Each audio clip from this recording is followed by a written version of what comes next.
بسم الله الرحمن الرحيم الحمد لله رب العالمين وصلى الله وسلم وبارك على نبينا محمد وعلى آله وصحبه أجمعين أما بعد. ہم لوگ کتاب التوحید لشیخ الاسلام محمد بن عبد الوہاب رحمہ اللہ پڑھ رہے ہیں، اور اس میں آج ہم لوگ باب نمبر 52 الباب الثانی والخمسون پڑھ رہے ہیں. باب قولی اللہم اغفر لی ان شئت، یہ باب یہاں سے ہم لوگوں کو آج شروع کرنا ہے. جی پڑھیں شیخ. بسم الله الرحمن الرحيم. باب قول اللهم اغفر لي إن شئت. في الصحيح عن أبي هريرة أن رسول الله صلى الله عليه وسلم قال: لا يقولن أحدكم اللهم اغفر لي إن شئت، اللهم ارحمني إن شئت، ليعزم المسألة فإن الله لا مكره له. ولمسلم وليعظم الرغبة فإن الله لا يتعاظمه شيء أعطاه. فيه مسائل: الأولى النهي عن الاستثناء في الدعاء. الثانية بيان العلة في ذلك. الثالثة قوله ليعزم المسألة. الرابعة إعظام الرغبة. الخامسة التعليل لهذا الأمر. جی آگے پڑھیں. باب لا يقول عبدي وأمتي. امتی في الصحيح عبدي عبدي و امتی. صح. جی عبدي وأمتي. ایوہ. في الصحيح عن أبي هريرة رضي الله عنه أن رسول الله صلى الله عليه وسلم قال: لا يقولن أحدكم أطعم ربك وضي ربك. وضع وضو کرانا. اچھا، وضي ربك وليقل سيدي ومولاي، ولا يقل أحدكم عبدي وأمتي، وليقل فتاي وفتاتي وغلامي. فيه مسائل. الأولى النهي عن قول عبدي وأمتي. الثانية لا يقول العبد لسيده ربي ولا يقال له أطعم ربك. الثالثة تعليم الأول قول فتايا وفتاتي وغلامي. الرابعة تعليم الثاني قول سيدي ومولاي. الخامسة التنبيه للمراد وهو تحقيق التوحيد حتى في الألفاظ.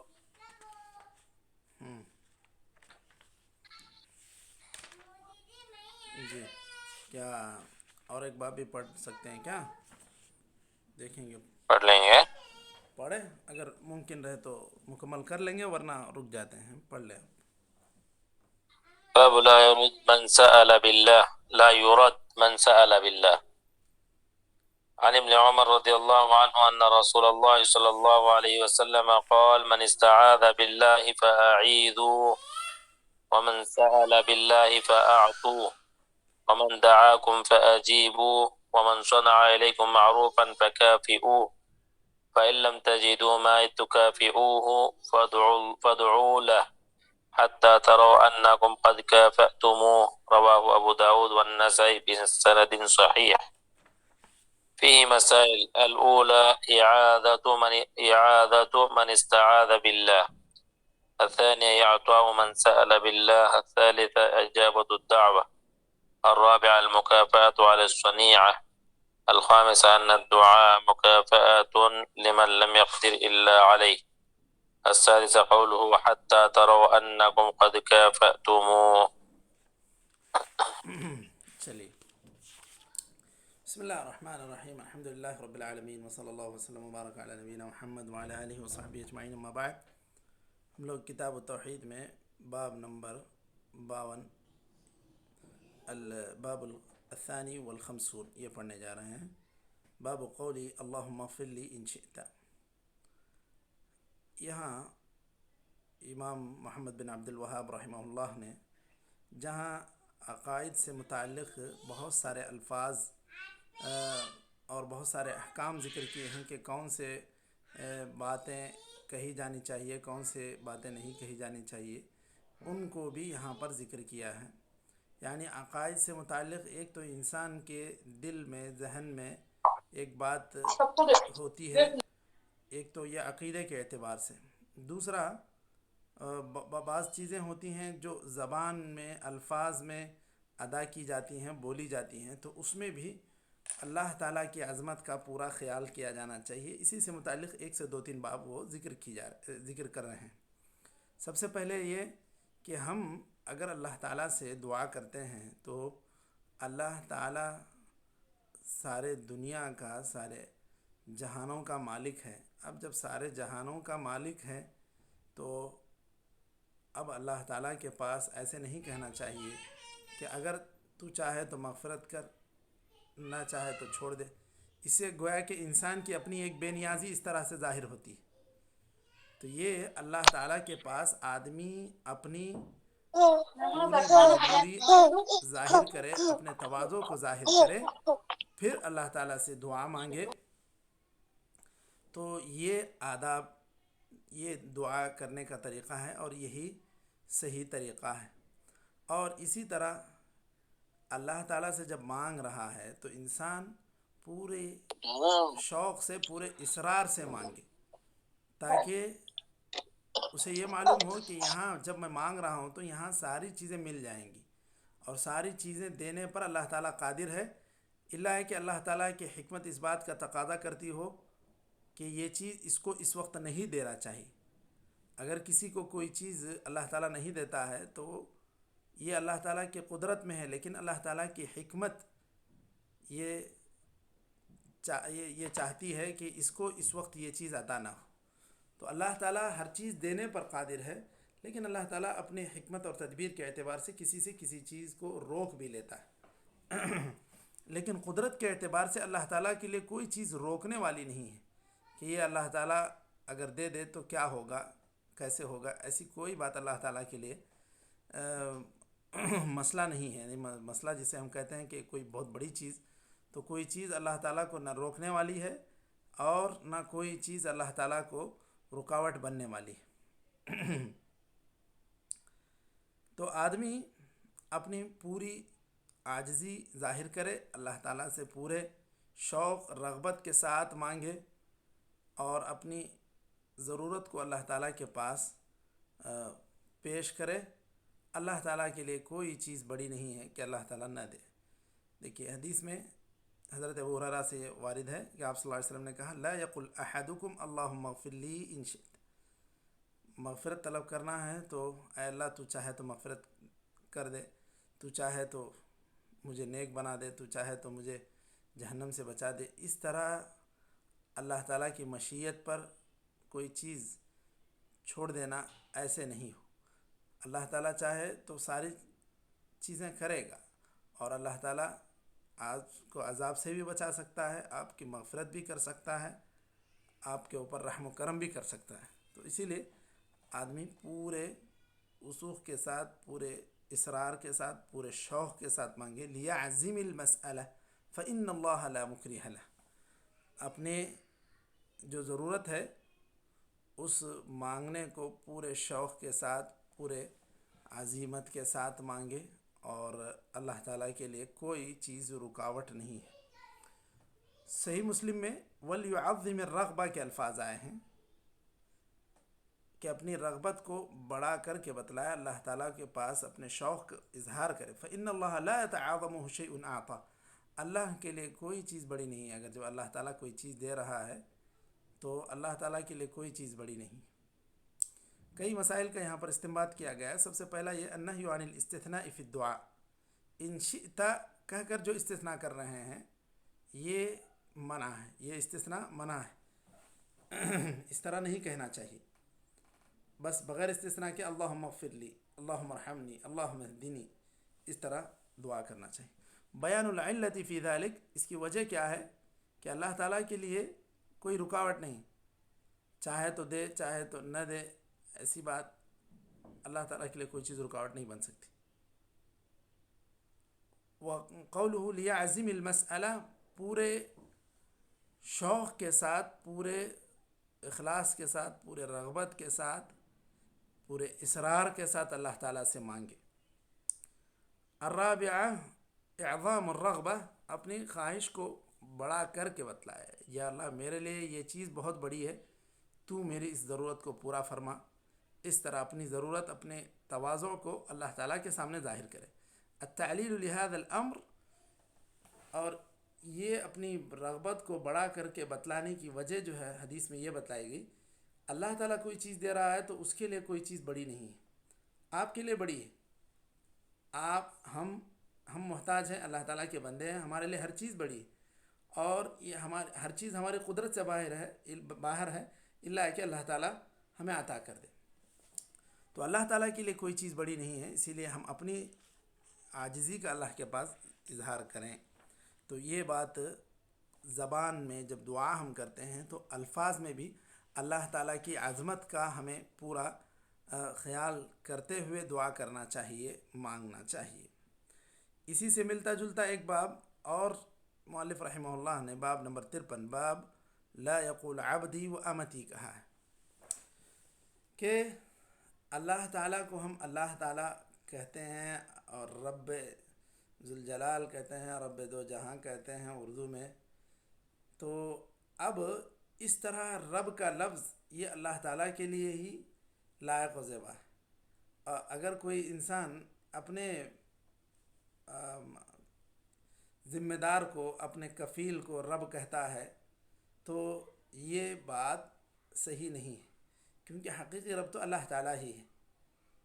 اس طرح کسی کو وقتی طور پر کسی ایک احسان کی وجہ سے اس کو اپنا رب مان لے یا اپنا رب کہہ کر بلائے، یہ زبانی اعتبار سے یہ درست نہیں ہے. اسی لیے نبی کریم صلی اللہ علیہ وسلم نے یہ صحیح بخاری میں کہا لا یقل احدکم اطعم ربک وضئ ربک.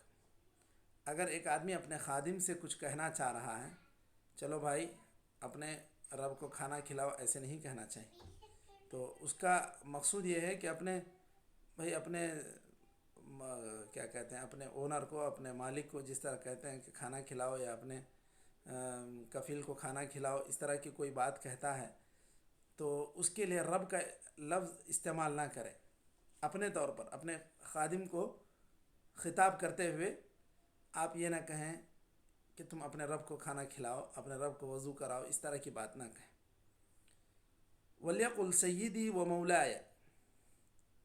اچھا، اسی طرح خادم کو یہ ہدایت ہے کہ وہ نہ کہے میرا رب مجھے دیا، مجھے تنخواہ دیا، میرا رب مجھے علاج کیا، ایسی کوئی بات نہ کہے. سیدی و مولایا، سید کہتے ہیں ذمہ دار کو بھی، اور مولا بھی ابن العم کے معنی میں بھی آتا ہے، ذمہ دار کے معنی میں بھی آتا ہے. تو یہ لفظ استعمال انسان کر سکتا ہے، رب نہ کہے بلکہ سید قال سیدی یا قال مولایا. اس کے علاوہ بھی جو الفاظ ہیں وہ بھی استعمال کر سکتا ہے، بس یہ رب کے الفاظ اس طرح استعمال نہ کرے. ولا یقل احدکم عبدی و امتی. اسی طرح پھر آقا کو بھی یہ ہدایت دی جا رہی ہے، یا ذمہ دار کو یہ ہدایت دی جا رہی ہے کہ وہ لوگوں کو اپنا عبد نہ کہے. العبد کیا کہتے ہیں؟ منقاد، اس کا فرما بردار، متذلل. عبد اس کے جگہ آپ یہ کہہ سکتے ہیں فتایا، میرا جو کام کرنے والا ہے، آفس بائی جسے کہتے ہیں نا، ویسے فتایا. وہ فتح تھی امتی کے بجائے، کیونکہ عبد اللہ امت اللہ کہتے ہیں تو اللہ کا بندہ، اللہ تعالیٰ کے لیے تذلل اختیار کرنے والا بندہ، اس طرح کا استعمال ہے.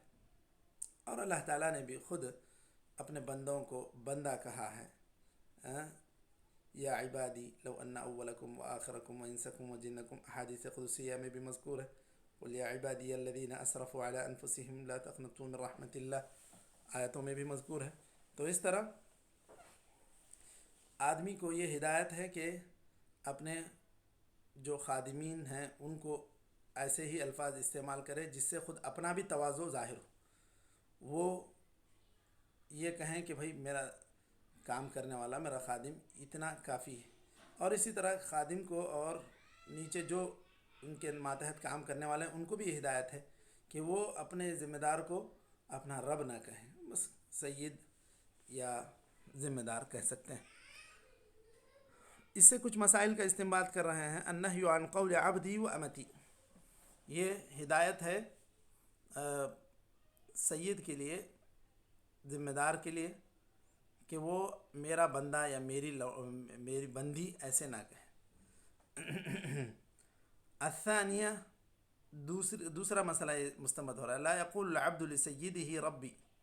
اب یہاں غلام کو یا لونڈی کو ہدایت دی جا رہی ہے کہ یہ لوگ اپنے سید کو رب نہ کہیں، ولا یقال له اطعم ربک، اور نہ ان لوگوں کو کہنا چاہیے کہ تم اپنے رب کو کھلاؤ۔ الثالثہ، تیسری چیز، تعلیم الاول قول فتایا و فتاتی و غلامی۔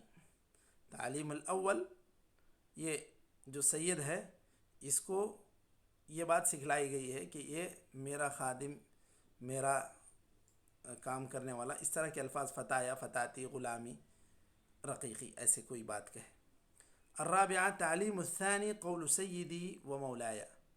دوسرے کو یعنی محکوم کو یا مامور، جو آدمی جو ذمہ دار، جو ماتحت ہے، اس کو اس چیز کی تعلیم دی جا رہی ہے کہ وہ سیدی یا مولایا یہ کہے۔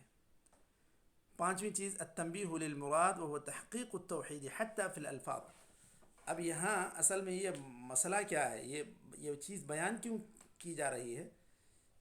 الفاظ میں بھی آدمی کی توحید کا اثبات ہو، اللہ تعالیٰ ہی کو حقیقی معبود جب مانتے ہیں تو الفاظ میں بھی اپنی عجز و انکساری کا اظہار ہو، اللہ تعالیٰ کی عظمت کا اظہار ہو۔ اسی لیے ایسے الفاظ جو اللہ تعالیٰ کے لیے عموماً انسان استعمال کرتا ہے، یہ ایسے الفاظ انسانوں کے لیے استعمال نہ کیے جائیں۔ تو یہ دوسرے باب میں یہ بات بیان کی گئی۔ چلیے تیسرا باب بھی مختصر ہے، اس کو بھی دیکھ لیتے ہیں۔ باب نمبر 54 ہے۔ یہاں خطریاں جو ہے نا شیخ، اپنے کام والوں کو، ڈرائیوروں کو، کام والوں کو خطریاں، خصوصاً الثانیہ جو ہے نا، سبیان بلاتے ہیں۔ کوئی بڑا مسئلہ نہیں ہے، وہ سبیان کیا چیز ہے، بچہ، معمولی بچے، صبی، ہاں، ہذا صبی، صبی، دو چار سبیان بولتے ہیں۔ ہاں، صبیان بچوں کو بولتے ہیں، اور وہ ہاں، سبی نہیں ہے، وہ جو آپ اچھا، سمجھ رہے ہیں شاید، السبایا یا سبیون، غلام، ان کو جو کہتے ہیں لونڈیوں کو، غلاموں کو، وہ نہیں ہے، صبی کہتے ہیں۔ عموماً یہاں پر ایک چیز معروف ہے، اپنے سے جو چھوٹا ہوتا ہے اس کو بلاتے ہیں یا صبی یا صبی، اس طرح بھی بولتے ہیں۔ تو یہاں وہ غلام یا لونڈی کا تصور اس تعلق سے یہ الفاظ اس پس منظر میں استعمال ہوتا ہے، ایسا تو میری جانکاری میں نہیں ہے، لیکن صبی جو کہتے ہیں یا صبی کہتے ہیں، صبیان کہتے ہیں بچوں کو، چھوٹے بچوں کو، بچے ادھر جس طرح ہم لوگ کہتے ہیں اس طرح، ہاں، پارلیمنٹ میں بولتے نا شیخ، ہاں وہی انداز ہے۔ ادھر بچے ہیں بولتے، وہی ہے۔ جی، تو یہاں اس میں کوئی خاص کراہت کی بات نہیں ہے، اپنے سے چھوٹوں کو تو کہتے ہی ہے، لوگ ہر طرح سے الفاظ استعمال کرتے ہیں۔ چلے اس کے بعد دیکھیے تیسرا جو باب اب ہم لوگ پڑھنے جا رہے ہیں، باب نمبر 54، باب لا يرد من سأل باللہ یا من سأل اللہ۔ بعض نسخوں میں شاید الفاظ لا يرد من سأل اللہ ایسا لکھ دیا گیا ہے، اس کی تصحیح نیچے حاشیوں میں کر دی گئی ہے۔ باب لا يرد من سأل باللہ، با کے صلے کے ساتھ آنا چاہیے۔ باب لا يرد من سأل باللہ، باب نمبر 54 ہے۔ یہ حضرت ابن عمر رضی اللہ عنہما کی حدیث یہاں پر مذکور ہے کہ اگر کوئی انسان اللہ کا حوالہ دے کر مانگتا ہے تو اسے دے دینا چاہیے۔ کوئی بھی چیز مانگنے والا آتا ہے، اللہ کے نام پر کچھ دے دو، اللہ کا حوالہ دیتا ہوں کہ کچھ دے دو، تو پھر ایسی صورت میں اگر آپ مستطیع ہیں تو دے دینا چاہیے، کیونکہ بہت ہی عظیم اللہ تعالیٰ بہت ہی عظیم خالق ہے، عظیم مالک ہے، اس کا حوالہ جب دے کر مانگ رہا ہے تو اس صورت میں آپ کو اس کا لحاظ رکھنا چاہیے۔ ومن استعاذ باللہ فاعیذوہ، اللہ کا نام لے کر کوئی آدمی پناہ چاہتا ہے تو اسے پناہ دے دو، اور اسے تکلیف نہ دو، یا وہ جو چاہ رہا ہے اس کی بات کو ماننے کی کوشش کرو۔ اعاذہ پناہ دینے کو کہتے ہیں۔ ومن دعاکم فاجیبوہ، کوئی آدمی آپ کو بلا رہا ہے مدد کے لیے خاص طور پر، تو اس کی مدد کرو. ومن دعاکم فاجیبوا، ایک تو ایک عمومی بات بھی ہو سکتی ہے، کوئی دعوت کے لیے بلا رہا ہے تو اس کی دعوت کو قبول کرو، لیکن عموماً یہ جب مانگنے کرنے کے پس منظر میں ہو رہی ہے بات، تو کوئی آدمی آپ کو مدد کے لیے پکارتا ہے تو اس کی مدد کے لیے پہنچو. ومن صنع الیکم معروفا فکافئوہ، کوئی آدمی آپ کے ساتھ بھلائی کر رہا ہے تو تم اس کے بھلائی کا برابر اس کی طرح تم بھی بھلائی کرو اس کے ساتھ. مکافعہ کہتے ہیں برابر کا عوض. وہ بھلائی کیا، آپ کو بھی بھلائی کرنا چاہیے. بھلائی جو آپ کے ساتھ کیا اس کے ساتھ آپ برائی کریں، یہ تو بہت ہی گھٹیا عادت ہے. فَإِن لَمْ تَجِدُوا مَا تُكَافِئُونَهُ فَادْعُوا لَهُ، اگر نہیں ہے آپ کے پاس اس بات کی گنجائش نہیں ہے کہ وہ آپ کے ساتھ ایک احسان کیا، آپ احسان اس کے ساتھ اتنا بڑا نہیں کر سکتے، تو کم از کم آپ کو اس کے لیے دعا کرنا چاہیے. حَتَّى تَرَوْنَ أَنَّكُمْ قَدْ كَافَأْتُمُوهُ، اتنے بار اتنے مرتبہ کم از کم اس کے لیے دعا خیر کرنا چاہیے، تمہیں لگے کہ واقعی تم نے اس کا بدلہ چکا دیا ہے. یہی ایک شریف انسان کے لیے زیب دیتا ہے. اب یہاں پر کچھ مسائل کا استنباط ہے. اعادۃ من استعاذ باللہ، جو اللہ کا نام لے کر آپ سے پناہ چاہے تو اس کو پناہ دینا چاہیے. اور اسی طرح خاص طور پر جو پہلی بات جہاں سے شروع ہوئی من سأل باللہ، اس تعلق سے دوسرا مسئلہ مستنبط ہے اعطاء من سأل باللہ، اللہ کا حوالہ دے کر جو آپ سے کوئی چیز طلب کرتا ہے تو اس وقت ضرور دینا چاہیے. خاص طور پر جب ایسی بات ہو کہ بیت المال کے ذمہ داروں سے آ کر کوئی چیز وہ مانگتا ہے تو انہیں روکنا نہیں چاہیے، کیونکہ ان لوگوں کا بھی اس میں حق ہے. اور رہی بات ایک انسان اپنے کچھ اپنے ظروف اپنے ضروریات کو پیش نظر رکھتے ہوئے کبھی دے بھی سکتا ہے، کبھی روک بھی سکتا ہے. لیکن رہی بات جہاں خزانہ عامہ کی بات ہے، وہاں سے لوگ اپنی ضرورت پوچھتے ہیں تو ان کو روکنا نہیں چاہیے. اب اسی طرح تیسری چیز اجابت الدعوہ، دعا یا کیا کہتے ہیں، آپ کو کوئی دعوت دیتا ہے تو اس کی دعوت کو قبول بھی کرنا چاہیے. اسی طرح اگر اس معنی میں بھی لیں کہ کوئی مدد کے لیے پکارتا ہے تو اس کی مدد کے لیے آپ کو پہنچنا بھی چاہیے. الرابعہ المکافأۃ علی الصنیعہ، کوئی آپ کے ساتھ اچھا کام کرے تو اس کے برابر آپ کو بھی اس کے ساتھ اچھائی کرنا چاہیے. اور پانچویں چیز ان الدعاء مکافأۃ لمن لم یقدر الا علیہ، دعا کر دینا یہ مکافأہ ہے اس آدمی کے لیے جو اس کے برابر احسان کرنے کی طاقت نہیں رکھتا. لمن لم یقدر الا علیہ، صرف دعا ہی کی قدرت رکھتا ہے تو پھر اس کو دعا کرنا چاہیے. ورنہ اگر آپ کو اس بات کی اللہ تعالیٰ نے حیثیت دی کہ اس نے آپ کو کوئی ہدیہ دیا تو آپ کو بھی ہدیہ دینا چاہیے. چھٹی چیز حتی ترون انکم قد کافأتموہ، یہ دعاؤں کا سلسلہ اس کے حق میں اس وقت تک ضرور جاری رکھنا چاہیے جب تک کہ آپ کو نہ لگے کہ بھئی میں نے اس کے احسان کا گویا کہ بدلہ چکا دیا. تو اس وقت تک، یعنی ایک سے زیادہ مرتبہ آپ کو اس کے لیے دعا کرتے رہنا چاہیے. تو یہ کچھ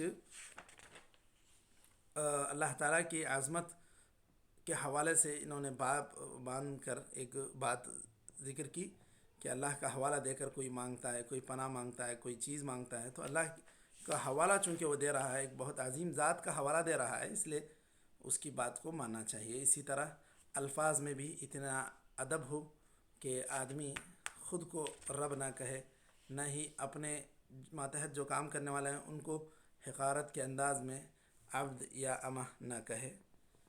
اور اللہ تعالیٰ سے جب ہم کوئی چیز مانگتے ہیں تو بھی اللہ تعالیٰ کے پاس اپنی عاجزی کو ظاہر کرتے ہوئے ہم مانگے، تاکہ ہماری عاجزی اللہ تعالیٰ کے سامنے ہماری دعا کی قبولیت کے لیے سبب بنے.